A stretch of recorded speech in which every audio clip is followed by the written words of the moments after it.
Yaitu dasar dan alasan mengajukan gugatan yang berikutnya adalah akibat putusan perkara pidana.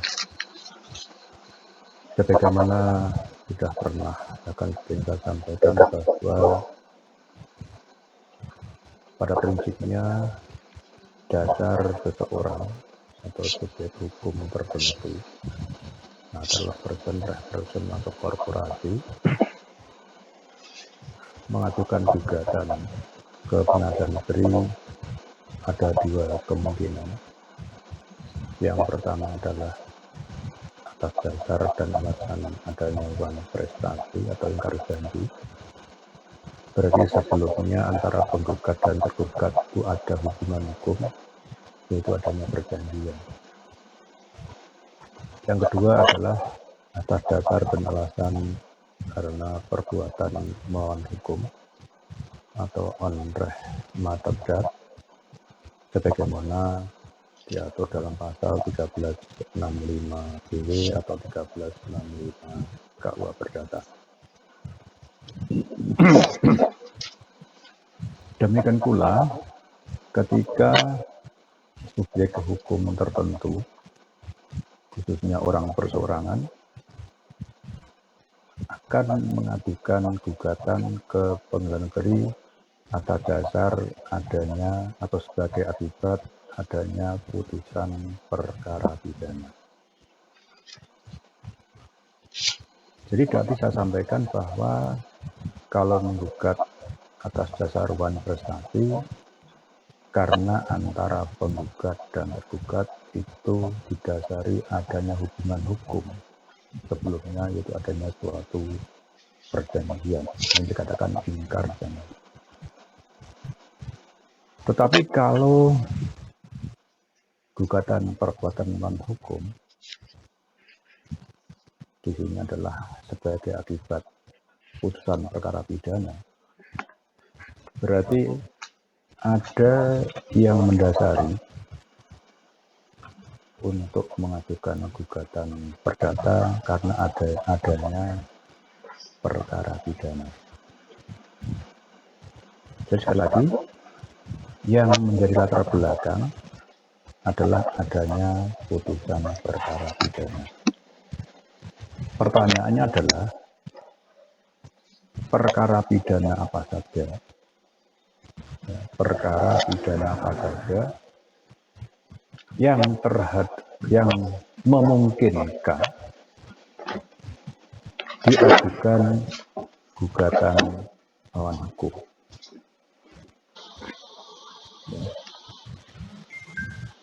Jawabnya adalah perkara pidana apa saja yang sekiranya akibat yang ditimbulkan dari perkara pidana itu adalah adanya kerugian.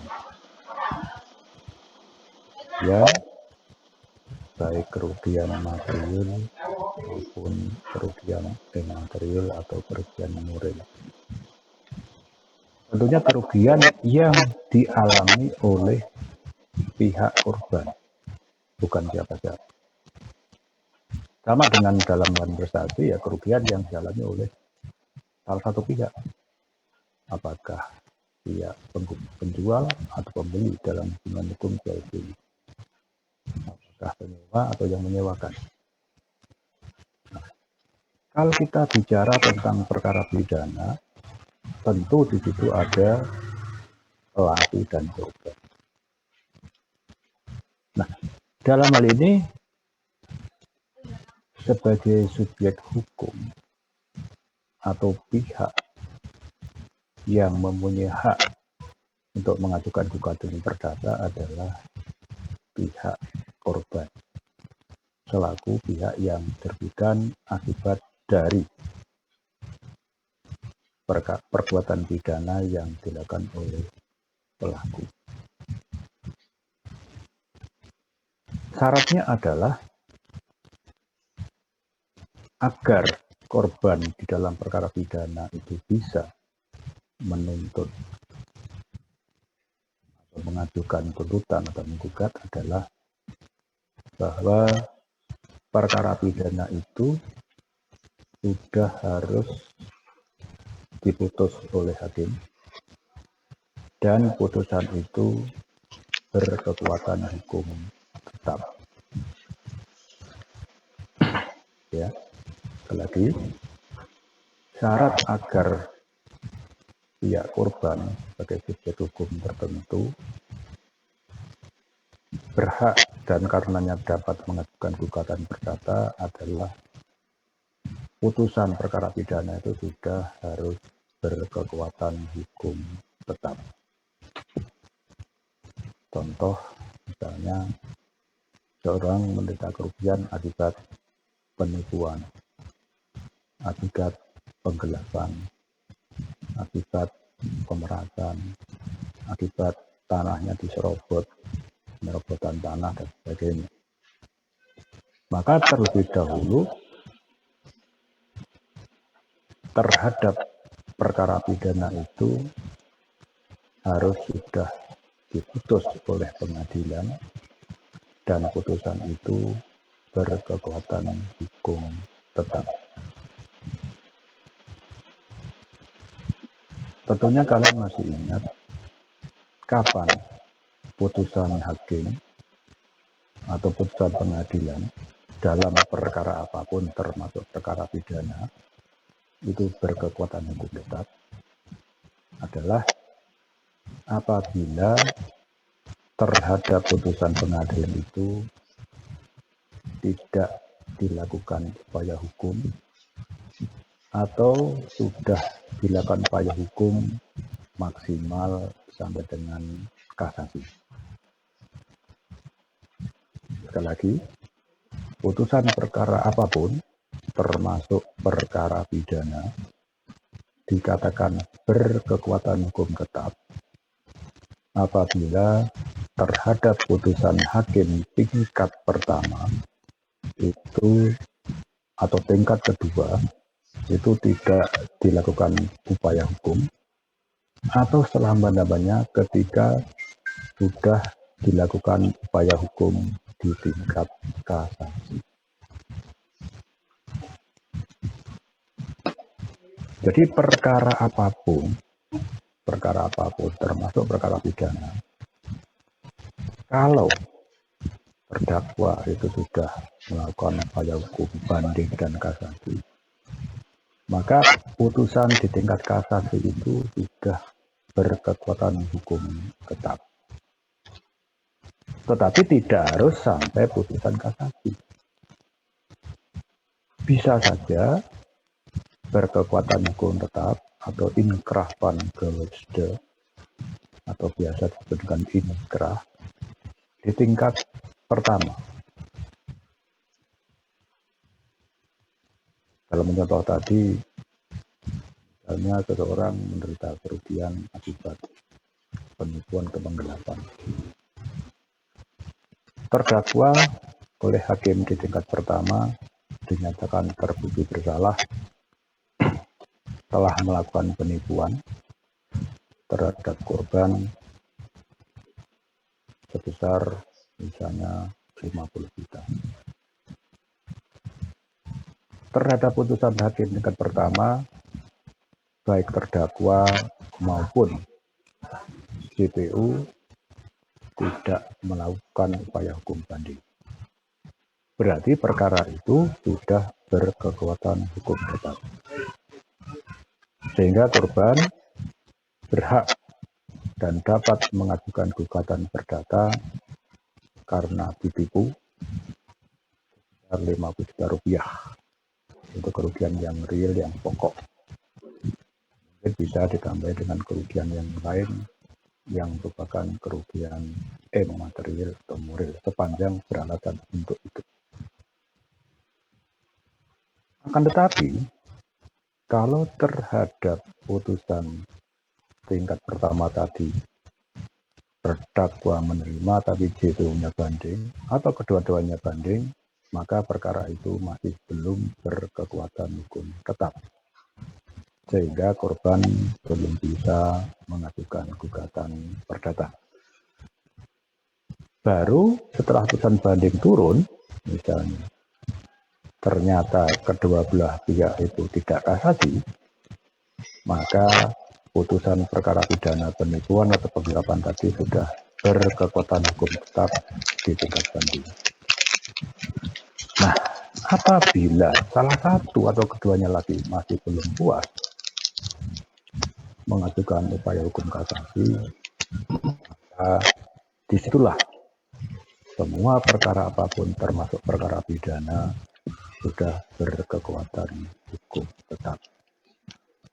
Sehingga kesimpulannya, putusan perkara apapun termasuk perkara pidana bisa inkrah di tingkat PN, bisa inkrah di tingkat banding, atau selambat-lambatnya inkrah di tingkat kasasi. Oleh karena itu, korban bisa mengajukan gugatan ketika perkara itu sudah inkrah di tingkat PN atau banding, selambatnya kasasi.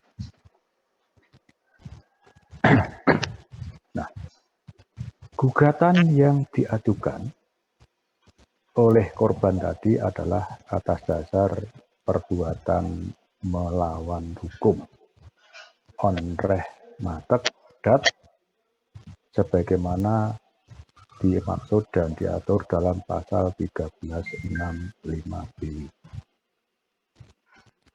Karena sudah ada putusan perkara pidana yang terdakwa juga dinyatakan telah melakukan perbuatan melawan hukum.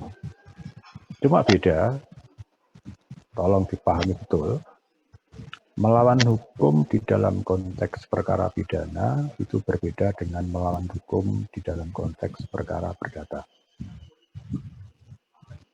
Melawan hukum dalam konteks perkara pidana, dalam contoh tadi penggelapan ataupun penipuan, itu adalah weder reh telek haid. Weder ini untuk membedakan, dari bahasa asingnya beda. Weder reh telek haid. Nah, weder reh telek haid itu adalah perbuatan itu memenuhi unsur pokok objektif dan subjektif dari suatu perbuatan pidana. Nah, di situ dalam contoh penggelapan penipuan, dia memenuhi unsur subjektif maupun objektif. Objektifnya adalah tanpa hak. Dia menguntungkan diri sendiri tanpa hak. Mencuri juga tanpa hak. Tapi kalau melawan hukum dalam konteks perkara perdata adalah sebagaimana dimaksud oleh pasal 1365 Dewi. Ada beberapa unsur yang mengikuti telah saya jelaskan. Nah, kemudian yang bisa menuntut dalam perkara pidana adalah jelas korban. Nah, korban tentunya masih hidup. Nah, kalau korbannya mati gimana? Bisa nggak kira-kira dilanjutkan oleh keluarganya? Jawabnya nggak bisa.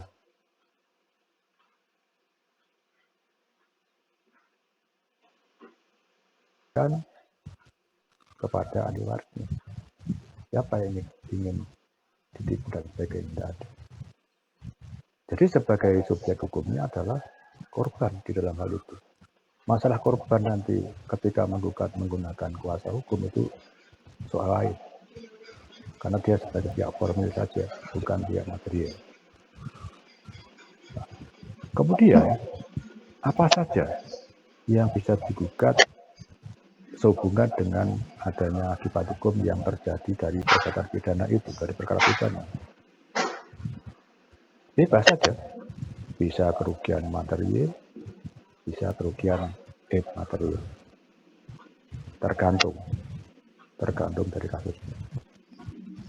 Nah, berikutnya adalah serupa tapi tidak sama. Dikatakan serupa karena pada prinsipnya adalah juga karena ada perkara pidana. Dikatakan tidak sama adalah teknis pengajuan gugatan, yaitu tentang penggabungan perkara pidana.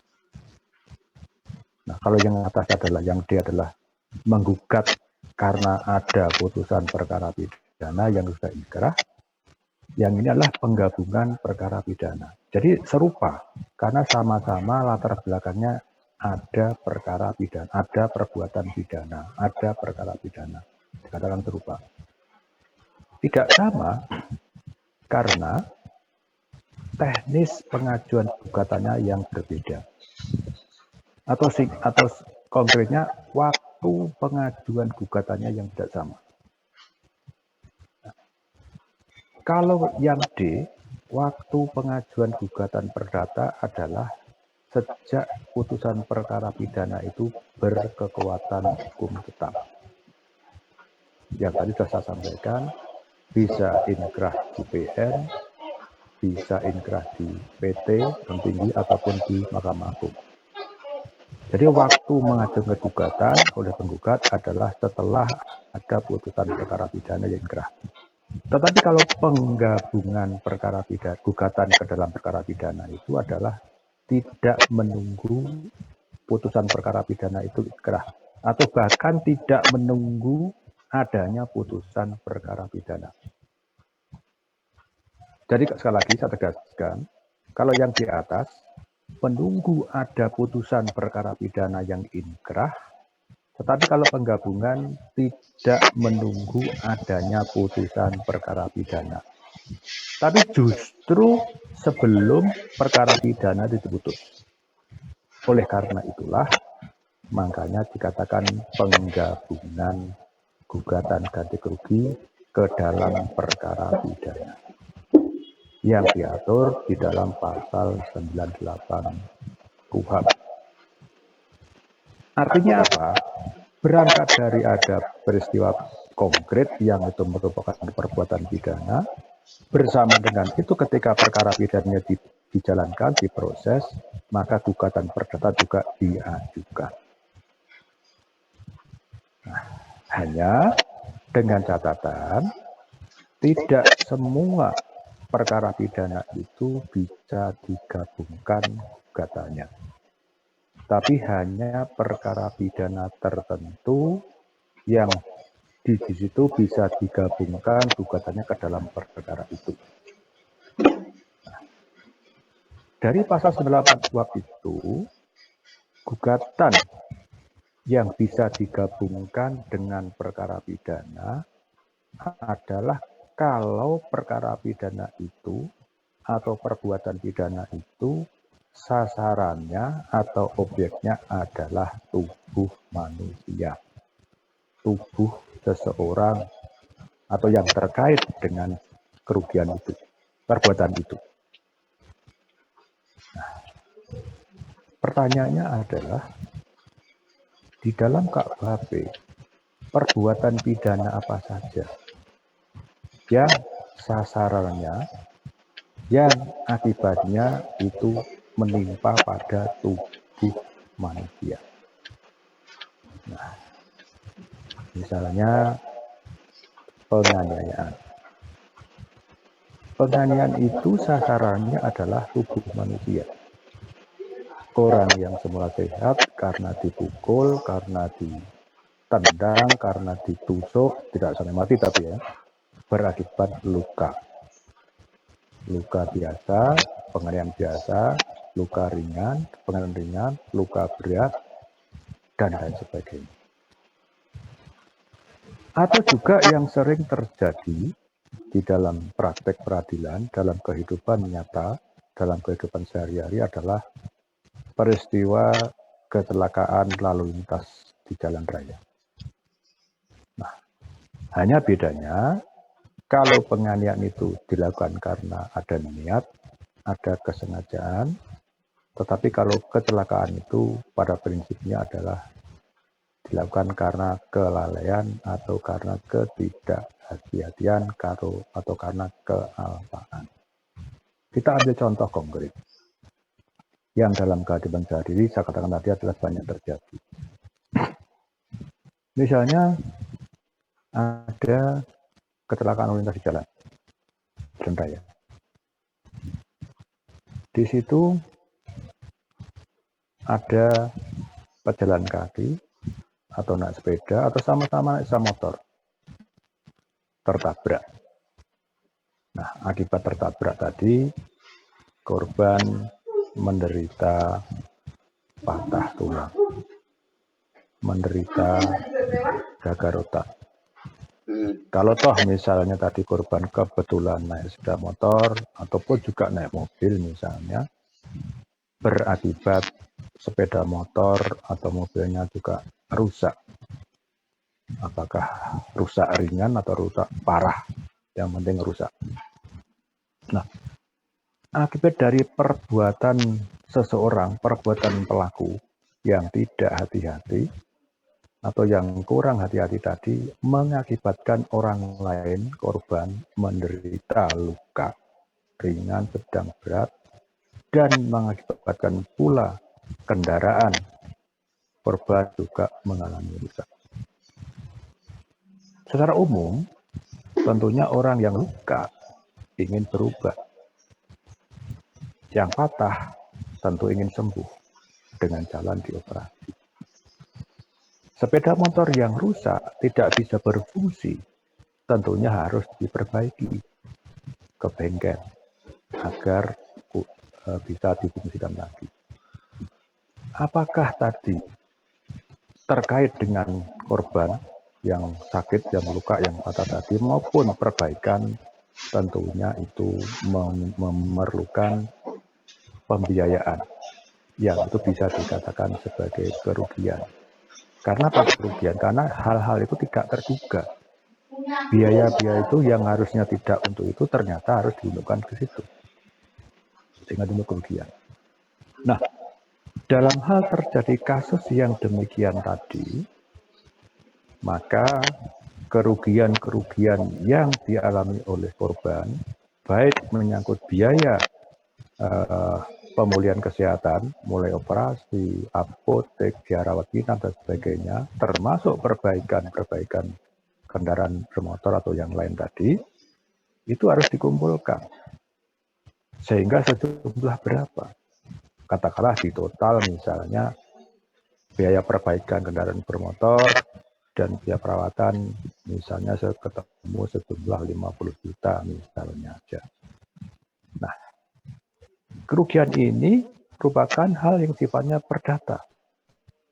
Kalau kita ngomong kerugian itu pasti perdata, enggak yang lain-lain. Nah, kemudian yang diproses oleh kepolisian bukan masalah kerugiannya, tetapi perbuatan yang tidak hati-hati, yang lalai, yang kurang hati-hati, karena kecepatan tinggi lembut, atau melanggar rambu-rambu lalu lintas, lampu merah, marka, dan sebagainya. Nah, itu yang diproses oleh kepolisian dalam ini adalah penyidik lantas. Penyidiknya penyidik lantas ya, bukan penyidik di Polres, tapi penyidik laka khusus lalu lintas. Nah, kemudian setelah dibuat BAP, berita acara penyidikan tentang laka tadi, karena ini terjadi di jalan raya, kalau dulu sebelum berlaku Undang-Undang Nomor 22 Tahun 2009 tentang lalu lintas dan angkutan jalan, maka kalau korban itu masih hidup mengalami luka berat tadi dikenakan pasal 360 KUHP. Tetapi sejak tahun 2009 dengan berlakunya Undang-Undang Nomor 22 itu, maka berlakulah asas lex specialis derogat lex generalis, maka terhadap korban pelaku tadi oleh penyidik laka lantas disangka melanggar ketentuan pasal 22 tahun Undang-Undang Nomor 22 tahun 2009. Nah, setelah berkas penyidikan BAP selesai, maka dilimpahkanlah di kejaksaan untuk dibuat surat dakwaan, kemudian dilimpahkan di pengadilan. Nah, ketika hari sidang sudah ditentukan oleh majelis hakim yang ditunjuk oleh ketua pengadilan, tentunya kalian masih ingat mudah-mudahan sidang di dalam perkara pidana sepanjang korbannya itu masih hidup, masih ada, maka yang pertama kali diperiksa adalah saksi korban. Nah, saksi korban, bukan yang lain-lain. Misalnya pencurian, ya saksi korban pemilik barang. Nah, penganiayaan, ya siapa yang teraniaya. Ini dalam kasus laka lantas, korban, dia yang diperiksa pertama kali. Untuk membuktikan bahwa benar terjadi laka lantas dan ada korbannya. Nah, terkait dengan pengajuan gugatan perdata tadi, gugatan ganti kerugian, maka tadi saya katakan bahwa waktunya yang beda. Kalau yang atas setelah ada putusan, ini sebelum ada putusan perkara pidana itu. Sehingga secara teknis yuridis, ketika sidang pertama, pembacaan dakwaan, mungkin ada eksepsi, kalau ada eksepsi ditunggu eksepsinya, kalau eksepsinya ditolak berarti dilanjutkan dengan pokok perkara. Ketika tidak ada eksepsi, maka setelah pembacaan surat dakwaan, sambil mengingatnya perkara pidana, hukum acara pidana, setelah pembacaan surat dakwaan, maka diperiksalah saksi korban.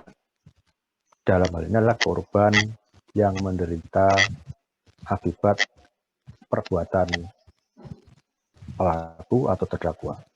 Nah, disinilah saatnya ketika hakim sudah selesai memeriksa saksi korban, JPU juga sudah menanyakan, sudah cukup, terdakwa giliran terakhir, atau mungkin ada pendampingnya, ada penasihat hukumnya, juga menanyakan, sudah cukup, maka hakim yang bijak, yang profesional, yang tidak lupa, sebelum mengakhiri pemeriksaan terhadap saksi itu, saksi siapapun, apakah saksi korban atau saksi yang lain, hakim akan bertanya kepada saksi itu, kepada saksi korban. Saudara saksi, apakah masih ada hal-hal lain yang ingin saudara sampaikan sebelum saudara meninggalkan ruang sidang? Apalagi di dalam setiap pemeriksaan apapun, sebelum hakim mengakhiri pemeriksaan terhadap saksi atau siapapun, apa saksi ahli, tentu bertanya, apakah masih ada hal-hal lain yang ingin saudara sampaikan di persidangan ini? Itu sebagai hakim yang bijak dan profesional. Nah, tentunya namanya terdakwa itu juga macam-macam. Ada yang latar belakang pendidikannya juga tinggi, ada yang menengah, ada yang lainnya. Nah, sehingga di situ adalah kewajiban hakim untuk memberitahu senyampang terdakwa tidak paham. Karena di dalam fakta persidangan sudah terungkap. Misalnya dia pakai kerat, berarti habis operasi, berapa biayanya dan sebagainya. Di situ adalah kelihatan. Sehingga hakim akan memberitahukan, saudara berhak untuk ini. Tidak menyuruh loh ya, guys, tapi memberitahu. Itu bagi korban yang katakanlah tidak paham atau awam hukum sama sekali. Intinya adalah memberitahukan tentang haknya. Nah, kemudian setelah terdakwa itu diberitahu tentang haknya, ataupun sudah tahu sendiri tentang hak-hak yang dimiliki, maka terdakwa akan menjawab. Siapapun orangnya, maksudnya korban akan menjawab, dan korban menjawab. Siapapun saksi korban, ketika menderita kerugian tentu akan meminta ganti kerugian. Nah, sehingga ketika hakim bertanya, apakah saudara akan ada sesuatu yang ingin saudara sampaikan, dijawablah oleh saksi korban. Betul Pak Hakim, saya menjadi kayak ini karena kitab, sehingga saya membeli kerat sebetulnya, kemudian motor saya juga rusak, saya berpikir sehingga saya menjadi lumayan banyak. Oleh karena itu, saya mengajukan gugatan ganti kerugian. Nah, di sini namanya penggabungan. Nah, saya mengajukan gugatan ganti kerugian. Oke, hakim bertanya lagi, apakah gugatan yang saudara maksud itu ganti kerugian, saudara ajukan secara lisan atau tertulis? Nah, bisa. Karena awam, mungkin lisan boleh. Tertulis juga boleh. Atau bahkan yang ketiga, dia akan menggunakan jasa pengacara, boleh juga. Sehingga ada kemungkinan dijawab oleh korban, baik Pak Hakim, saya akan mengajukan gugatan ganti kerugian, namun karena saya awam hukum, maka saya akan menguasakan, saya akan minta tolong pengacara.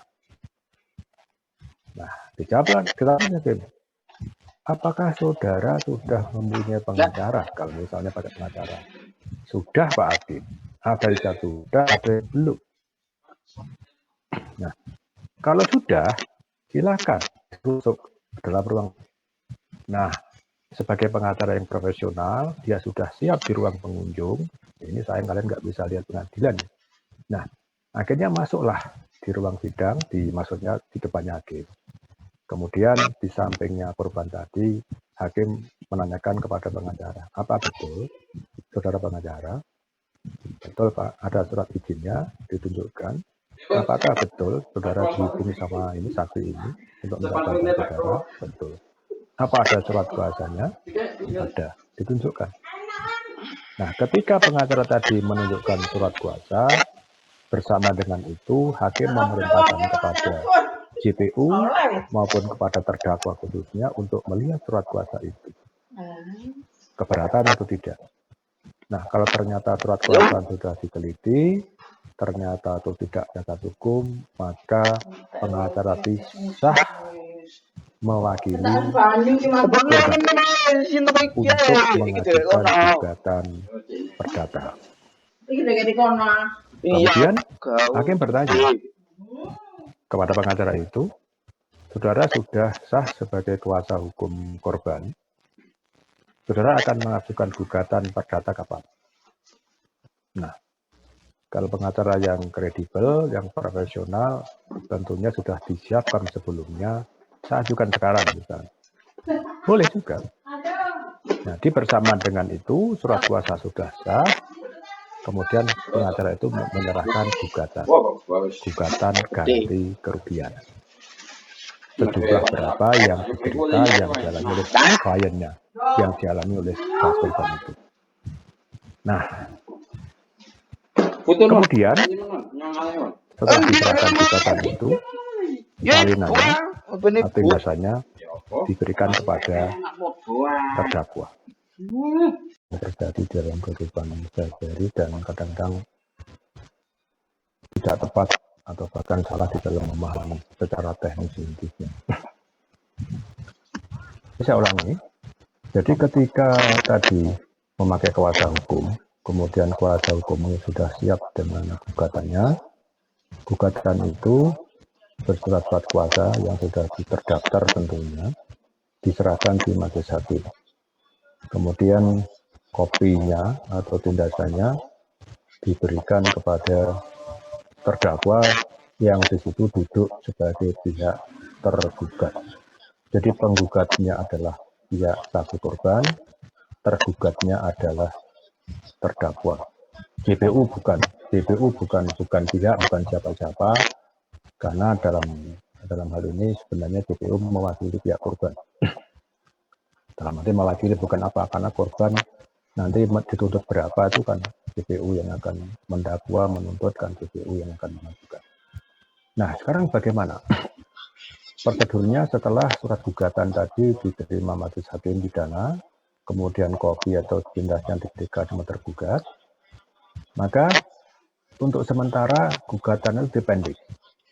Artinya dipending, cukup diterima dulu, kemudian dilanjutkan dengan pemeriksaan perkara pidana.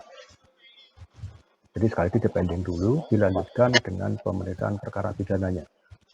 Karena saksi korban sudah selesai diperiksa, dimintai keterangan oleh hakim, maka dilanjutkan dengan pemeriksaan saksi-saksi yang lain. Saksi yang melihat, mendengar tentang kejadian atau peristiwa itu. Bahkan bila mana perlu dibutuhkan saksi ahli. Tapi biasanya dapat cukup dengan sistem advertum yang dibuat oleh ahlinya.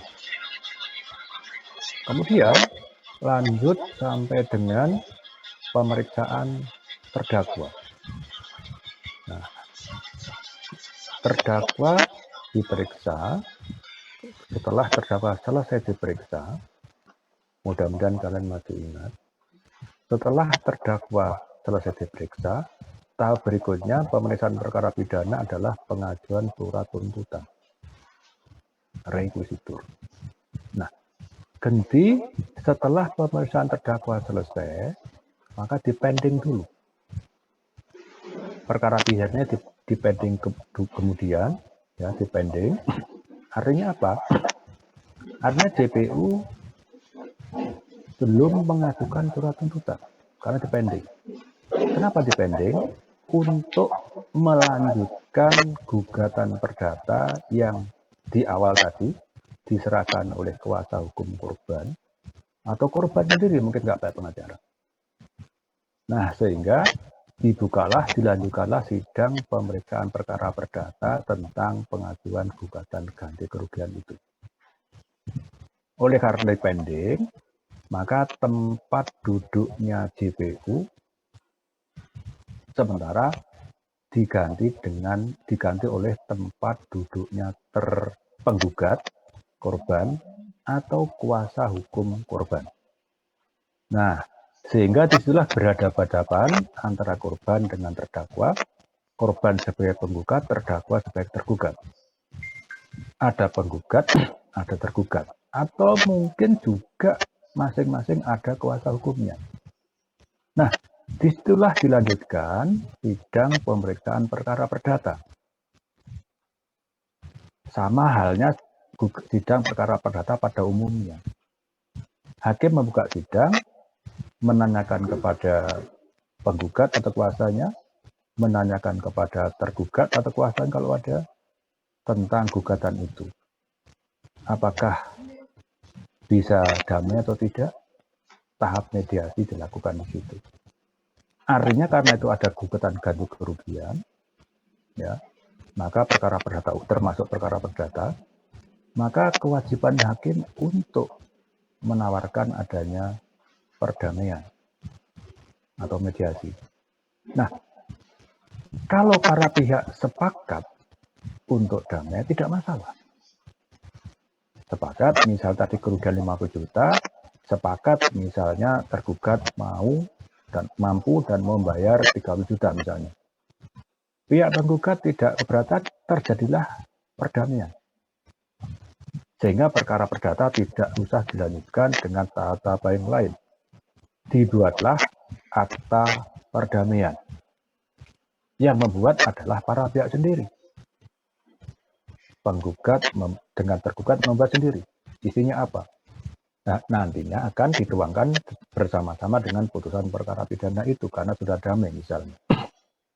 Nah, tetapi kalau upaya damai tadi tidak berhasil, sehingga sidang perkara perdata diteruskan dengan tahap jawab-menjawab. Maksudnya, karena penggugat sudah mengajukan gugatan, baik langsung atau melalui kuasa hukumnya, dan tergugat juga sudah terdakwa sebagai tergugat juga sudah diberi kopinya, maka kewajiban tergugat untuk menanggapi, untuk menjawab gugatan penggugat tadi, gugatan korban. Nah, terjadilah jawab-menjawab, ada gugatan, dijawab oleh tergugat, kemudian ditanggapi balik, namanya replik oleh penggugat atau kuasanya, terakhir tanggapan baliknya adalah duplik dari pihak tergugat kepada penggugat. Setelah tahap jawab-menjawab selesai, maka masuklah tahap pembuktian. Karena korban sebagai penggugat orang yang memulai, maka mereka berkewajiban untuk membuktikan tentang dalil-dalil gugatannya. Apa membuktikan bahwa kerugian yang diajukan itu benar-benar timbul terjadi sebagai akibat dari perbuatan itu. 50 juta diperinci, kwitansi dari rumah sakit, kwitansi tentang operasi, biaya operasi, kwitansi tentang biaya obat, apotek, kwitansi tentang rawat inap, kwitansi tentang perbaikan kendaraan kalau ada dari bengkel resmi. Nah, tetapi tidak bisa kwitansi dari tangkal putung, nggak bisa, harus medis, karena beda. Nah, untuk menjadi dokter karena melalui proses di bidang pendidikan. Kalau dukun kan nggak ada, setelah dukun tangkal putung nggak ada, ini nggak boleh. Nah, kemudian demikian juga kalau penggugat sudah selesai dengan pembuktiannya, baik itu bukti surat maupun saksi-saksi, atau termasuk mungkin juga dipandang perlu mengajukan saksi ahli, misalnya boleh saja, giliran tergugat untuk diberi kesempatan juga mengajukan bukti-bukti kalau dia menyanggah atau menyangkal. Nah, saat itu juga silakan. Akhir dari perkara perdata adalah setelah tahap pembuktian selesai, dibuatlah kesimpulan para pihak, walaupun itu tidak wajib. Artinya penggugat dan tergugat atau kuasa hukum masing-masing diberi kesempatan untuk membuat kesimpulan. Nah, pemeriksaan perkara perdata sudah selesai dengan ditandai kesimpulan, maka selesai sudah. Perkara pidananya yang tadi dipending itu dibuka lagi. Yang hadir di tempat duduknya penggugat tadi adalah ditempati lagi oleh JPU. Nah, disitulah JPU akan membacakan surat tuntutan. Karena tadi kan dipending setelah pemeriksaan terdakwa selesai, sehingga dilanjutkan lagi, JPU mengajukan surat tuntutan. Nah, setelah surat tuntutan, giliran terdakwa mengajukan nota pembelaan. Tuntutan sudah, nota pembelaan sudah, perdata sudah, tinggallah kesempatan terakhir bagi hakim untuk menjatuhkan putusan. Nah, ketika putusan dibacakan, disitulah sekaligus diputus perkara pidananya dan juga perkara perdata sekaligus ada di dalamnya. Itulah namanya penggabungan. Nah, dikabulkan tidaknya tuntutan perdata, gugatan perdata ganti kerugian hakim, tergantung dari putusan perkara pidana. Maksudnya, kalau di dalam perkara itu terdakwa dinyatakan terbukti bersalah karena kelalaiannya mengakibatkan korban luka berat dan sebagainya, mengakibatkan juga kerugian tadi, maka gugatan perdata otomatis akan dikabulkan dengan asesur tambahan menuntut mengikuti. Sebaliknya, kalau terdakwa dinyatakan tidak terbukti bersalah, bebas, maka logika hukumnya juga tidak merugikan orang lain, karena bisa saja ternyata dari fakta persidangan yang lalai itu bukan terdakwa, tapi yang lalai karena bisa aja korban. Kasusnya berbeda-beda. Misalnya aja kita ambil contoh di Jalan Gajah Mada. Itu ada jembatan penyeberangan di atas. Berarti kalau orang mau menyeberang jalan harus lewat atas. Tapi dia lewat bawah, maju mundur padahal jalan itu searah. Kecepatannya sudah sesuai dengan aturan, karena maju mundur aku tertabrak lah. Nah, di situ kan yang lalai bukan yang pengendara yang lewat, tapi itu jalan kaki. Nah, apabila hakim pidana memutuskan terdakwa tidak terbukti bersalah, maka putusan ganti rugi pidana akan ditolak atau tidak. Nah, itu prosesnya. Yang lain kemungkinan, tadi saya katakan di awal, setelah saksi korban itu diperiksa, apakah maju sendiri atau pakai pengacara, dia mengatakan, saya akan mengajukan gugatan ganti rugi Pak. Tetapi belum siap, tidak sekarang. Boleh nggak? Boleh. Terus pertanyaannya, kapan gugatan ganti rugi itu bisa diajukan digabungkan dengan perkara pidana itu? Kapan selambat-lambatnya? Waktunya kapan? Selambat-lambatnya adalah setelah terdakwa diperiksa, sebelum JPU mengajukan surat tuntutan. Nah, oleh karena itu, konsekuensi risikonya, kalau korban atau kuasanya mengajukan gugatannya belum siap pada waktu itu, maka dia harus mengikuti jalannya sidang untuk mengetahui kapan terdakwa itu akan diperiksa. Begitu terdakwa sudah diperiksa, kuasa hukumnya atau korban sendiri kalau nggak pakai kuasa hukum masuk lagi ke persidangan, boleh menyerahkan surat gugatan. Nah, jadi diserahkan di akhir. Sama, karena terdakwa sudah diperiksa, maka pidananya dipending. Langsung itu, gugatan diserahkan, diberikan kepada terdakwa sebagai tergugat, dipendinglah pengajuan surat tuntutan, dilanjutkan dengan pemeriksaan perkara perdata. Damai mungkin enggak, kalau enggak mungkin tadi saya katakan jawab-menjawab. Jawaban, replik, duplik, pembuktian, kesimpulan. Nah, setelah itu baru diputus bersama-sama. Itu teknisnya. Jadi kesimpulannya, penggabungan gugatan ganti rugi itu diajukan selambat-lambatnya setelah pemeriksaan terdakwa selesai atau sebelum JPU mengajukan surat tuntutan. Itu selambat-lambatnya. Paling cepat setelah saksi korban diperiksa atau memberikan kesaksiannya di persidangan. Bisa diajukan sendiri, bisa melalui kuasa hukum. Yang pertama. Yang kedua, yang perlu dicatat adalah yang ganti kerugian yang bisa digabungkan tadi ke dalam perkara pidana itu hanya sebatas kerugian material yang langsung. Sekali lagi, yang bisa digabungkan adalah kerugian material yang langsung. Karena ada kerugian material yang tidak langsung dan masih ada kerugian immaterial. Bagaimana bisa membedakan itu? Contoh, dalam kecelakaan lalu lintas tadi berakibat korban kakinya patah. Nah, ketika disembuhkan operasi, ada dua kemungkinan. Bisa kembali normal, bisa juga cacat.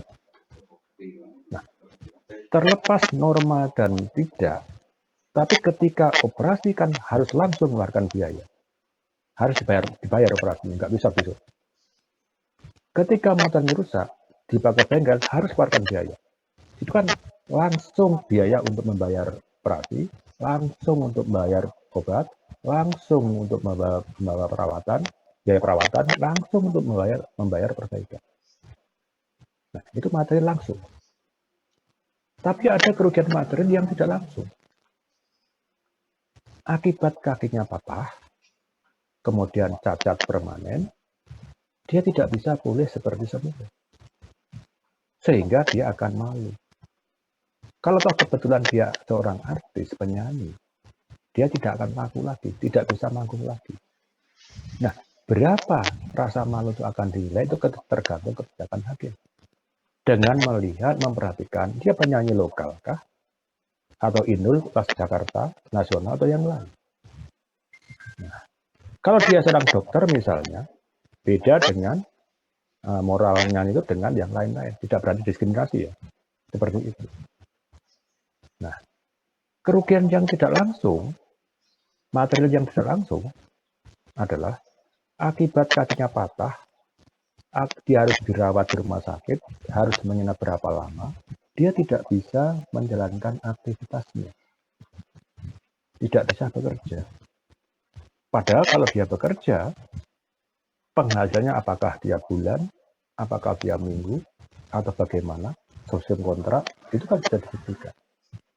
Nah, kerugian material yang tidak langsung dan kerugian immaterial tadi, itu masih bisa digugat secara terpisah.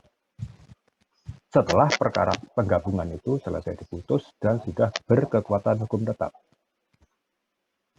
Maksudnya, tadi menuntut ganti kerugian material langsung, biaya operasi, perawatan, obat, dan perbaikan 5 juta.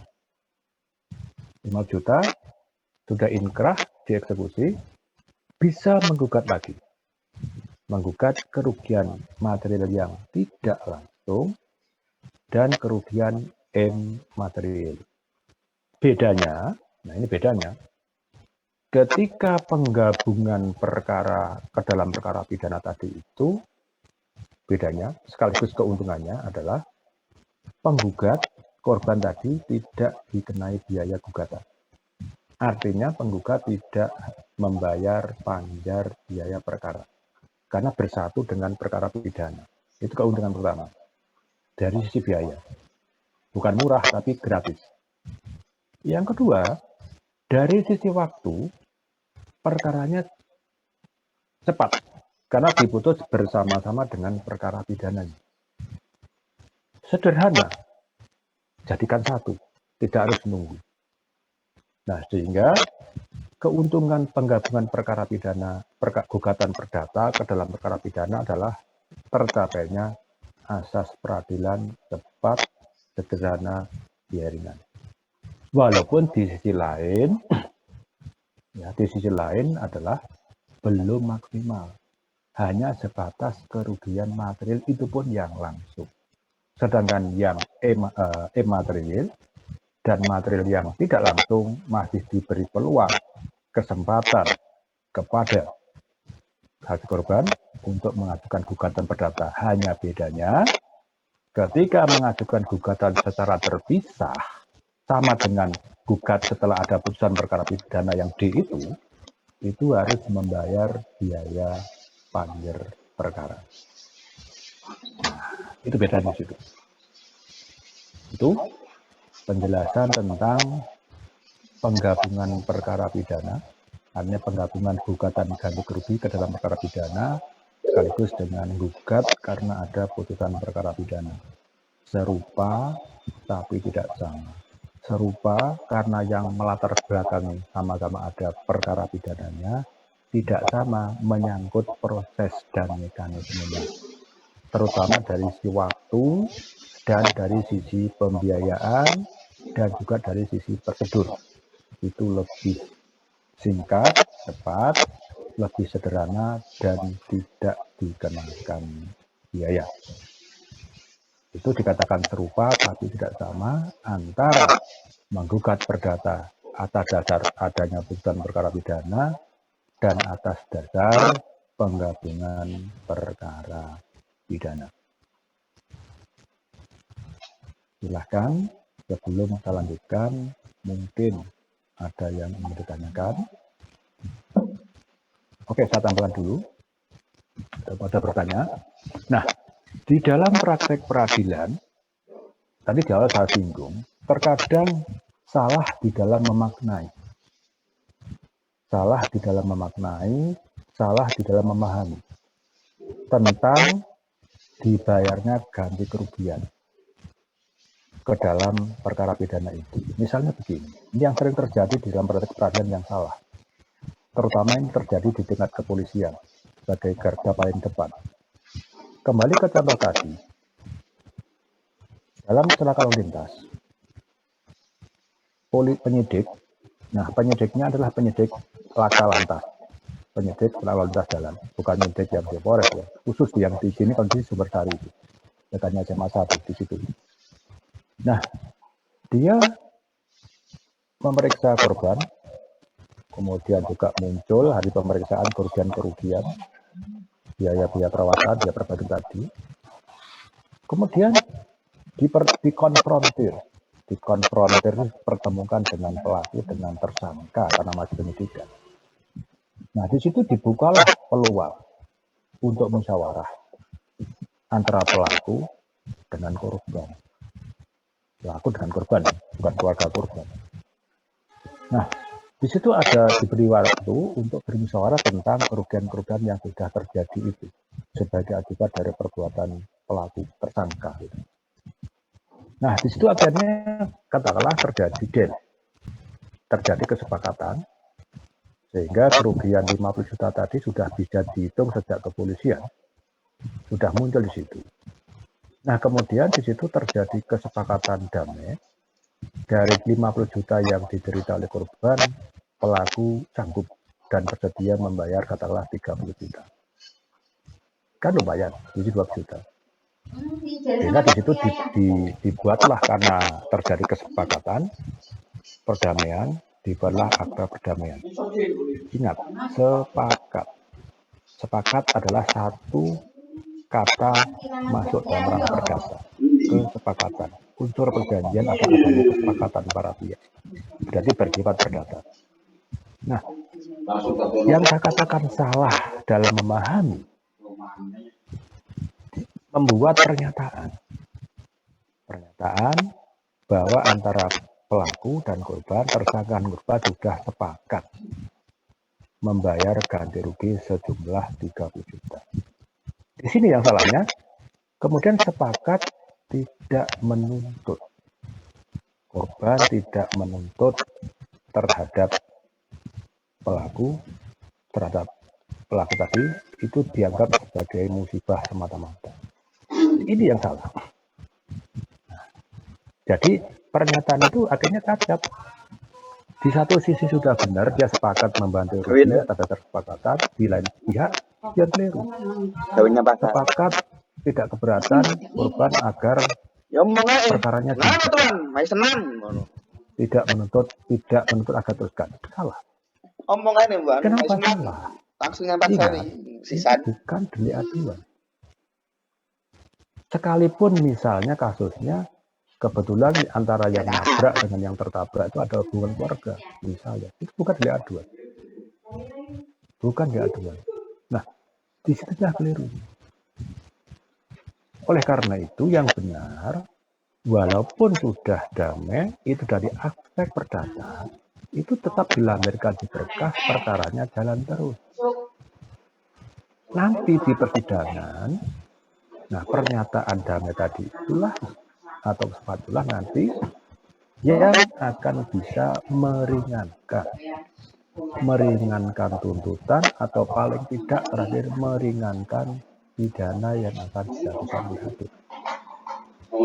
Karena setiap putusan masih ada hal-hal yang memberatkan, hal-hal yang meringankan. Itu ada. Selalu ada di situ.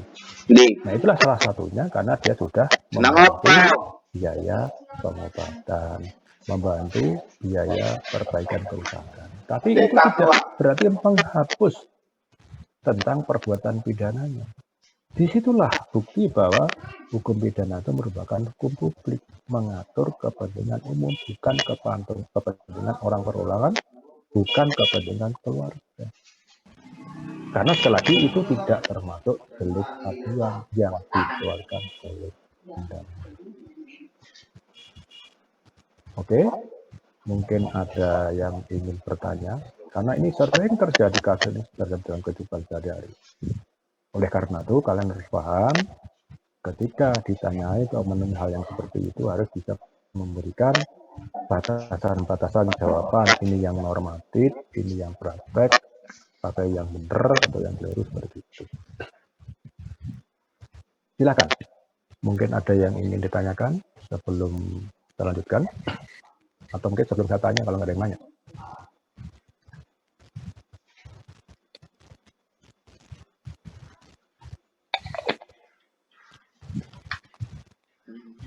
Karena ini ada peringatan. Yang kedua ada peringatan. Silakan kalau ada pertanyaan.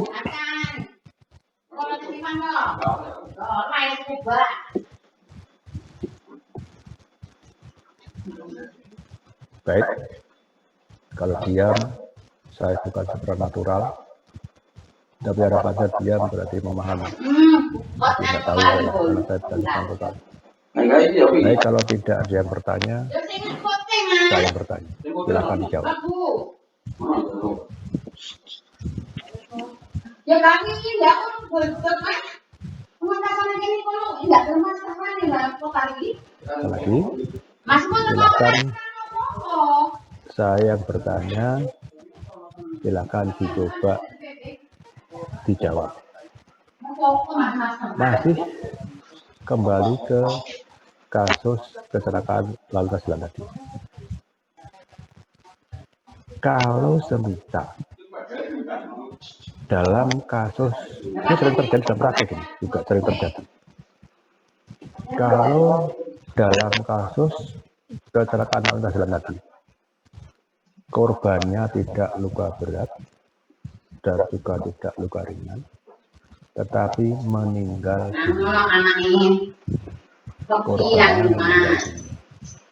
Pertanyaannya adalah, apakah keluarganya, maksudnya keluarga korban yang meninggal masih bisa mengajukan gugatan ganti kerugian?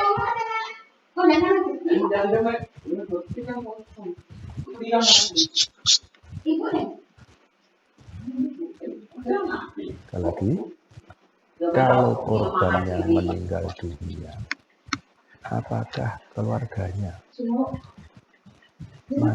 bisa mengajukan gugatan ganti kerugian terhadap